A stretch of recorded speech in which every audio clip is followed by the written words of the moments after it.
Guys, আমি তোমাদের শরীর আর তোমরা দেখছো শরীর সরকার ব্লগস। আমার চ্যানেলের আরেকটা নতুন ভিডিওতে তোমাদের সকলকে জানিয়ে অনেক অনেক স্বাগত। তো এখন থেকে আমি আমার ভিডিওটা শুরু করছি। আর সকাল বেলা অনেকটাই হয়ে গেছে, প্রায় 9টা বেজে গেছে।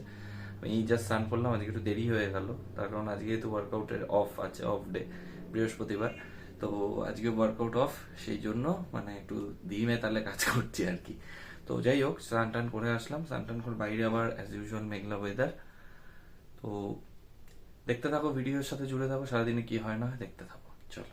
গাইস, ওয়েদার এখন মোটামুটি স্টেবলই আছে, আর বাইরে ওয়েদার এখন ভালো কন্ডিশনই আছে। তো আসলাম একটু পরে একটু দরকারে। তো এ হলো ব্যাপার। তোমরা কিন্তু বেশি করে চ্যানেলটাকে সাপোর্ট করো, সাবস্ক্রাইব করো, ওকে। আমার খাওয়া দাওয়া হয়ে গেছে, আর এখন একটু বসেই আছি। এখন বসে একটু কথাবার্তা বলবো, আমার সাথে একটু কথাবার্তা বলতে হবে। আর দেখো গাইস, তোমাদেরকে দেখাই, দেখো কত ভেন্ডি হয়েছে গাছে, দেখো। এগুলো দেখানো দরকার ছিল, দেখো তোমাদের। মানে এটা কিন্তু জাস্ট নর্মালি মানে এখানে হয়েছে, এখানে কোনো কিছু না, কোনো মানে মেনটেন সেভাবে করা হয় না। অ্যাকচুয়ালি এখানে যে মাটিটা আছে, এই মাটিটা পুরো সার। আর দেখো, ড্রাগন গাছের গ্রোথের জন্য পুরো এখানে একটা টায়ার বেঁধে দেওয়া হয়েছে। আর ভেন্ডি গাছে দেখো কত ভেন্ডি হচ্ছে, এখানে দুটো হয়েছে, ওখানে একটা হয়েছে। এগুলোকে অ্যাকচুয়ালি বড় যেগুলো হচ্ছে সেগুলোকে বীজ করার জন্য রাখা হয়েছে। তো দেখিয়ে দিলাম তোমাদেরকে যে ভেন্ডি গাছে কত ভেন্ডি হয়েছে। অ্যাকচুয়ালি দেখো গাইজ, এগুলো অর্গানিক ভাবে তো মানে করা হয়, তো এই জিনিসগুলো টেস্টটাই আলাদা হয়। আর এটা খেলে পরে শরীরে কোনো রকম সাইড এফেক্ট কোনো কিছু আসে না। অ্যাকচুয়ালি বাজারে আমরা যেসব খাই সেসব পেস্টিসাইড, সেসব ক্ষতিকারক কেমিক্যাল, সার এইসব দিয়ে তৈরি হয়, মানে গাছগুলোকে প্রতিপালন করা হয়। তো সেই ক্ষেত্রে কি হয়, কিছুটা চান্সেস আমাদের শরীরের কিছুটা ক্ষতিকারক জিনিস আমাদের শরীরের মধ্যে, টক্সিন কিছুটা জমা হওয়ার চান্সেস থাকে। থাকে না, অবশ্যই হয়, ক্ষতিটা অবশ্যই হয়। সেই জন্যই তো এখন মানুষের নানা রকম প্রবলেম হয়ে যায়, সেই কারণে। তো সবসময় কি করতে হয়, সবসময় মানে সবজিটাকে বাজার থেকে কিনে এনে সবসময় ভালো করে ধুয়ে নেওয়া দরকার। কিন্তু সব জিনিস আবার ধোয়া যায় না, ধুলে পরে নষ্ট হয়ে যাওয়ার থাকে, প্রবাবিলিটি থাকে। যখন মানে রান্না করার আগে মানে র মেটেরিয়ালটাকে পুরো ধুয়ে নেওয়া উচিত, তাহলে ঠিক থাকে। আর বাড়িতে তো এই সমস্ত জিনিসের কোনো হয় না। আমাদের জায়গা থাকলে এখানে ব্রোকলি, ফুলকপি, বাঁধাকপি সবই চাষ করা যেত, কিন্তু আনফর্চুনেটলি জায়গাটা নেই। জায়গা থাকলে এগুলো চাষ করলে দেখতেও ভালো লাগে জিনিসটা। অ্যাকচুয়ালি খাবার থেকে জিনিসটা চাষাবাদ করে কিন্তু দেখতে কিন্তু দুর্দান্ত লাগে। তো এই জন্যই আর কি একটা হ্যাপিনেস কাজ করে। আজকে যদি পুকুর থাকে তোমার বাড়িতে, তোমাদের কারোর বাড়িতে যদি পুকুর থাকে, তোমরা সেখান থেকে মাছ ধরে খাচ্ছ। আমরা তো সেই টাটকা মাছটা পাচ্ছি না, তাই না? আমাদের পুকুর থাকলে আমরা এরকম মাছ ধরতে পারতাম। অ্যাকচুয়ালি খাবার থেকে ধরাতে একটা আলাদা আনন্দ, আমার তো এটাই মনে হয়। কারণ আমি ছোটবেলায় যখন মাছটা ধরতাম, আর আমার খাওয়ার থেকে ধরাটাতে বেশি আনন্দ, একটা এক্সাইটমেন্ট কাজ করে। তো এইগুলোই আর কি থাকে আর কি জীবনে। আর কি আছে বলো, মানে আজকে আছি, কালকে নাও থাকতে পারি, কালকে নেই। মানে যতদিন বেঁচে থাকো ততদিন হ্যাপিলি লাইফ কাটাও, আর লাইফে ছোট ছোট জিনিসগুলোর সাথে আনন্দে থাকো। এটাই তো আর কি জীবন। তো আজকে তো ওয়ার্কআউট নেই, তোমাদেরকে বললাম যেরকমটা। আর আজকে তো সারাদিনটা মানে এইভাবেই কেটে যাবে। তো তার মাঝে মাঝে তোমাদের সাথে তো ডেফিনেটলি কথা বলবো। তো ভিডিওটা দেখতে থাকো। তো গাইজ, আসলাম আমি একটু ছাদের উপরে, তার কারণ হচ্ছে ভালো লাগছে না। আর ওয়ার্কআউট না থাকলে তো রেস্ট ডেতে এরকমই হতে থাকে। কাজের ফাঁকে ফাঁকে নিচে একটু কাজকর্ম করলাম, মার সাথে একটু করে দিয়ে তারপরে আসলাম উপরে। ভাবলাম একটু তোমাদের সাথে একটু কথা বলি উপরে এসে। আর উপরেও একদম এমনি খালি হাতে আসিনি, মানে কোনো কাজের উদ্দেশ্য নিয়েই এসেছি, কারণ এমনি আসার কোনো ইচ্ছাই নেই আমার। তার কারণ আর সকালবেলা না প্রচণ্ড বুকে ব্যথা করছিল, তার কারণ হচ্ছে গ্যাস ফর্ম করে গিয়ে প্রচণ্ড বুকে ব্যথা করছিল। তারপরে গ্যাসের একটা ওষুধ খেয়ে নিলাম, তারপরে ঠিক আছে। আর মনে হয় হিউজ ওয়েট নেওয়ার জন্য সামনে একটু রিপকে যে মনে হচ্ছে একটু হালকা একটু পেন হচ্ছে, একটু চোট লেগেছে। তো ঠিক আছে, পার্ট অফ এ লাইফ, এটা তো আগেও হয়েছে, মানে এটা নতুন কিছু না, হতেই থাকে। তো ব্যায়ামটা আমি কেয়ারফুলি করি। তা কোনো কারণে হয়তো অনেক সময় মাসেলে অনেক সময় হয়ে যায়, লেগে যায় অনেক সময় শরীরের কোনো জায়গায়। কারণ আমরা যারা ফিটনেসের সাথে যুক্ত হয়েছি তাদের প্রত্যেকেরই কোথাও না কোথাও চোট লাগবেই। কেউ বলতে পারবে না কারোর কোথাও চোট নেই শরীরে, ঠিক আছে, চোট তো লাগবেই। তো ওটাকে সাবধান, জাস্ট করে সাবধানতার সাথে করতে হয়, এটাই আর কি। তো আমিও সেটাই করি, তার ব্যতিক্রম কিছু না, সেটাই করার চেষ্টা করি সবসময়। আর বিয়ারটা কেমন লাগছে তোমরা কিন্তু কমেন্টে জানাতে ভুলো না, কেননা সব কিছু নিজেকে চেঞ্জ করা শুধুমাত্র তোমাদেরই জন্য। তো কমেন্ট করতে মানে ডেফিনেটলি ভুলো না। আর আজকে ওয়েদারটা আবার সেই অ্যাজ ইউজুয়াল মেঘলা ওয়েদার, জানি না বৃষ্টি হবে কি না, হলে তো ভালোই হয়, ওয়েদারটা ঠান্ডা থাকবে, এই হলো ব্যাপার। তো এখন এখানে দাঁড়িয়ে রয়েছি, দাঁড়িয়ে আবার একটু যে কাজটা এসছি করে আবার চলে যাচ্ছি নিচে। তো গাইস এদিকে মেঘলা হয়ে রয়েছে ওয়েদার পুরো, মানে যা তা অবস্থা ওয়েদারের। আর আমি এখন চলে এসেছি নিচের ঘরে, এদিকের ঘরে। এদিকে ভাত বসানো হয়েছে, ভাত ফুটছে, রান্না বান্না অলমোস্ট ডান নাকি, রান্না বান্না হয়ে গেছে।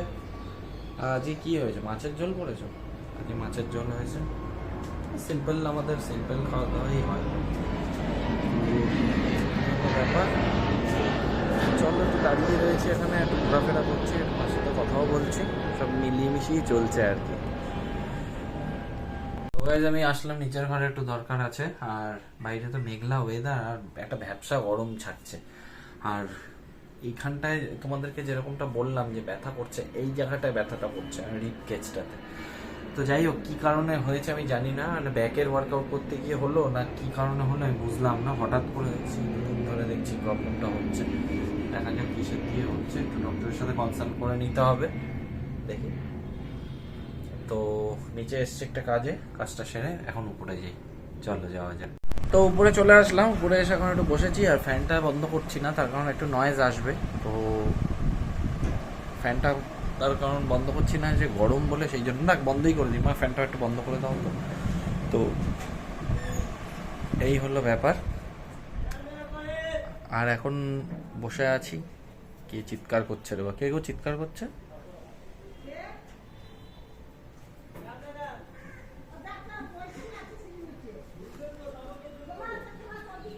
এই হলো ব্যাপার। ও আচ্ছা, পাশের বাড়িতে জল দিতে এসছে, মানে গেট এত জোরে পেটাচ্ছে মনে হচ্ছে বাড়িতে ডাকাত পড়েছে। তো এই হলো ব্যাপার। আর ওয়েদারটা হঠাৎ করে কেন সকাল থেকে এরকম হয়ে গেল বুঝতে পারছি না, তার কারণ হচ্ছে গিয়ে এরকম ওয়েদার থাকলে হ্যাঁ ঠান্ডা হওয়ার পসিবিলিটিস কম, কিন্তু গরমটাই বেশি, কেননা একটা ভ্যাপসা ওয়েদার, ভ্যাপসা গরম ছাড়ছে। তো কিছু করার নেই, তার কারণ এত গরম, মানে এরকম ওয়েদার থাকলে তো গরম তো হবেই, তাই না?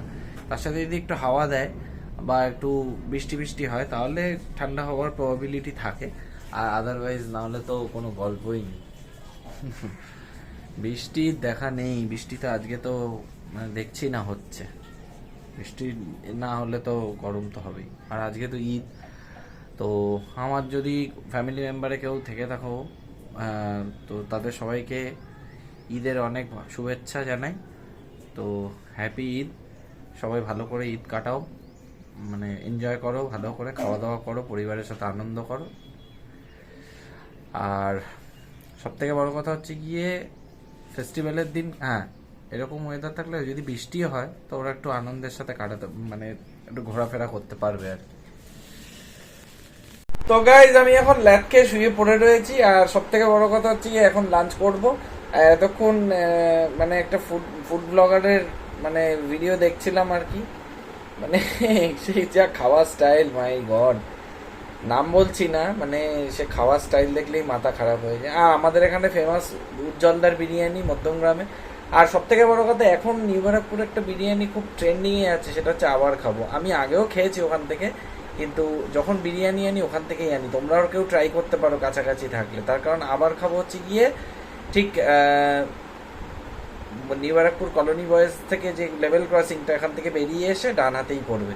তোমরা কেউ মানে কাছাকাছি কেউ থাকলে ভিজিট করতে পারো, ডেফিনেটলি দুর্দান্ত। তো খুব ভালো ওখানে বিরিয়ানি বানায়। আর মধ্যমগ্রামে তো ট্রেন্ডিংয়ে উজ্জ্বলদা আছেই, কোনো কথা নেই। উজ্জ্বলদারটা প্রচুর ভিড় হয় যদিও, তো অত লাইন দিয়ে খাওয়া সম্ভব হয় না, তো সেই জন্য নিউ ব্যারাকপুরটাই যাই। তো চলো লাঞ্চ টাঞ্চ করে আসি, তারপরে আবার বিকেলে একটু রেস্ট নিয়ে আবার কথা বলছি তোমাদের সাথে। চলো গাইস, চলে এসেছি উপরে, এখন এখানে বসে রয়েছি, দেখতেই পাচ্ছ জানলা, এখানে বসে থাকি মাঝে মাঝে। আর বিশেষ করে এই গরমের সময়টা বসি মাঝে মাঝে, বসে এখানে বসে গান টান শুনি, মুভি টুভি দেখি। তো এখানে বসে আছি, একটু মার সাথে কথা বলছি। আর সব থেকে বড় কথা, এত মশার কামড়, কি বলবো তোমাদেরকে, মশায় কামড়ে পুরো একদম অবস্থা পুরো ফুল টাইট করে দিয়েছে একদম, মানে যা তা অবস্থা, প্রচুর মশায় কামড়েছে, মানে পা ফা ঝুলছে পুরো, হাত পা। তো ভাবলাম তাই তোমাদের সাথে একটু কথা বলে নিই, ঘুম তো হয় না মানে দুপুরে সব দিন। তো আজকে তো যেহেতু ওয়ার্কআউট নেই, আর আজকে তো ঈদ, চারিদিকে পুরো থমথমে, পুরো একদম নিস্তব্ধ, এই হলো ব্যাপার। তো গাইস চলে এসেছি নিচের ঘরে, আর ওখানে বসা যাচ্ছে না, এত মশা, তাই ভাবলাম যে নিচে এখানেই চলে যাই, নিচের ঘরে এসে বসলাম। তো আজকে তো সারাদিন এইভাবেই কেটে গেল, আর কালকে আমার আবার আছে ব্যাক আর চেস্টের ওয়ার্কআউট। ব্যাকটা কি করে করব সেটাই ভাবছি, কারণ এই সাইডটাতে প্রচন্ড পেইন আছে, মানে চোট লেগেছে যেরকমটা তোমাদের বললাম। তো একটু ডিফিকাল্ট হয়ে যাবে। টি-বারটা মনে হয় টি-বার ওটা মারতে পারবো না রোয়িংটা, তার কারণ হচ্ছে গিয়ে হেভি ওয়েট দিয়ে মারলে এখানে একটা প্রেশার পড়বে, যেহেতু ব্যাকের ওয়ার্কআউট, তো এখানে একটা প্রেশার পড়বে। তো ওই জন্য ওটাকে স্কিপ করব কালকে। আর ব্যাকে যদি দেখি ইনকেস কোনো প্রবলেম হচ্ছে না, তাহলে পরে কোনো অসুবিধা নেই, তাহলে তো করেই নেব। আর না হলে পরে ব্যাকের ওয়ার্কআউটটাকে স্কিপ করব, স্কিপ করে চেস্টটা তো অ্যাজ ইউজুয়াল চেস্ট তো করবই, চেস্টটা ভালো করে করব। তো এখন অবধি সেরকমই প্ল্যানিং আছে, ঠিক আছে। তো সারাদিন আজকে এইভাবেই কেটে গেল, কি করলাম না করলাম তোমাদের সাথে কম বেশি শেয়ার করলাম। তো এই অবধি যদি ভিডিওটা দেখে থাকো, তাহলে মেক শিওর ভালো লেগেছে। ভালো লাগলে কি করতে হবে, একটা লাইক করে দিতে হবে, কমেন্ট করে জানাতে হবে কিরকম লাগলো, আর বন্ধুদের সাথে অনেক অনেক শেয়ার করে দাও। আর হ্যাঁ, সব শেষে চ্যানেলে নতুন হয়ে থাকলে চ্যানেলটাকে সাবস্ক্রাইব করে পাশে থাকা বেল আইকনটিকে ক্লিক করে অল নোটিফিকেশনটা অন করে রাখো, যাতে ভিডিও আপলোড হলে সবার আগে নোটিফিকেশনটা তোমাদের কাছে পৌঁছে যায়। তো চলো গাইস, দেখা হচ্ছে পরবর্তী ভিডিওতে, ততক্ষণের জন্য টাটা, বাই।